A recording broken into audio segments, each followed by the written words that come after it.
Awakening of ancient evil. Nestled in the embrace of a dense forest, shrouded by the mists of oblivion, stood a mansion as ancient as the legends whispering through its decaying walls. Its sinister silhouette, cutting a stark figure against the dimming sky, beckoned the curious and brave with tales of sorrow and darkness.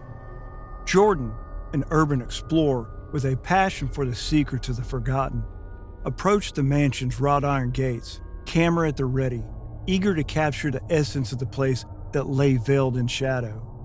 The air hung heavy with unspoken warning, a chill that whispered of caution to those who dared trespass. Stepping onto the overgrown path that led to the mansion's heart, Jordan was met by Mr. Hawthorne, an elderly caretaker whose eyes bore the weight of untold stories. "No good comes from awakening old ghosts," he warned in a voice that barely cut through the howling wind. Yet fueled by the thirst for discovery, Jordan ventured further into the mansion, oblivious to the nightmare that awaited in its silent halls. As the sun dipped below the horizon, casting long shadows through the broken windows, Jordan explored the mansion's labyrinthine corridors. The air was thick with dust, each step stirring whispers of the past. It was in the mansion's belly, beneath the creaking floorboards of the main hall, that Jordan found it. A hidden basement, its entrance sealed by an ancient door carved with occultic symbols that seemed to dance in the flickering light of Jordan's torch. Mr. Hawthorne, appearing as if summoned by the mansion itself, stood at the top of the stairs, his face a mask of solemn warning. "This place," he began, his voice a low rumble, "was once the heart of rituals most foul, a gateway for a demon so powerful that its name was stricken from memory." He spoke of a pact made in desperation, of a darkness that had seeped into the very stones of the mansion, waiting for a chance to rise again. Ignoring the caution in Mr. Hawthorne's tales, Jordan pressed forward, drawn to an ancient text that lay upon a stone altar, its pages yellowed by time.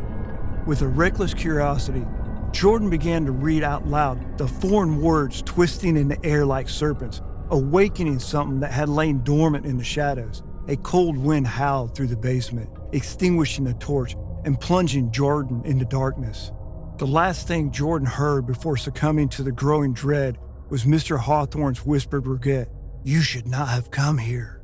In the pitch-black darkness of the basement, Jordan felt a chilling presence envelop the air, a suffocating cloak of malice that seemed to pulse with life. As the last syllables of the ancient text echoed into silence, an inhuman growl reverberated against the stone walls, a sound no mortal creature could make. Jordan scrambled for the stairs, panic seizing every nerve, but the mansion seemed to twist around them, an ever-changing labyrinth designed to confuse and terrify. The possession began subtly, with haunting visions that danced at the edge of Jordan's sight, shadowy figures that whispered in the night, their voices a cacophony of despair and anger. Sleep became a battleground, plagued by nightmares of a world consumed by fire and brimstone, where Jordan stood as a ruler, yet prisoner to an insatiable darkness. As days blurred into nights, Jordan's reflection began to warp into something unrecognizable. Eyes that once held curiosity now glowed with a feral hunger, skin pale to an ashen hue, veined with shadows that moved of their own accord. The most horrifying transformation was Jordan's voice. It had become a chorus of the damned, each word a blending of Jordan's timbre and a deeper, malevolent force that seemed to scrape against the very air. An overpowering rage took root within Jordan, a destructive urge that directed them towards violence and chaos. It was in a moment of lucidity, surrounded by the shattered remnants of a room, that Jordan realized the extent of the possession. Mirrors became enemies, for in them, Jordan saw not their reflection, but the demons, a grotesque figure of twisted limbs and a gaping maw filled with razor-sharp teeth, a nightmarish version of their former self. Jordan's humanity was slipping away, piece by piece, replaced by a creature of pure malevolence.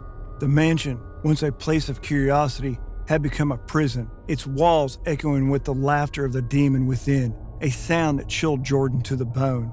The realization struck with force of a thunderclap. Jordan was no longer alone in their body. They were a host to a demon, ancient and cruel, a being whose desires were as dark as the void from which it had emerged. The days following initial possession witnessed Jordan's complete surrender to the demon's influence. The mansion, aware of its new master, seemed to respond with glee, its corridors twisting into ever more grotesque formations, mirrors reflecting nightmarish landscapes of hellish realms. Jordan, or rather, the entity that now controlled Jordan's body, revealed its newfound dominion, its power growing with each passing moment. Physical transformations became more pronounced, horrifying in their detail.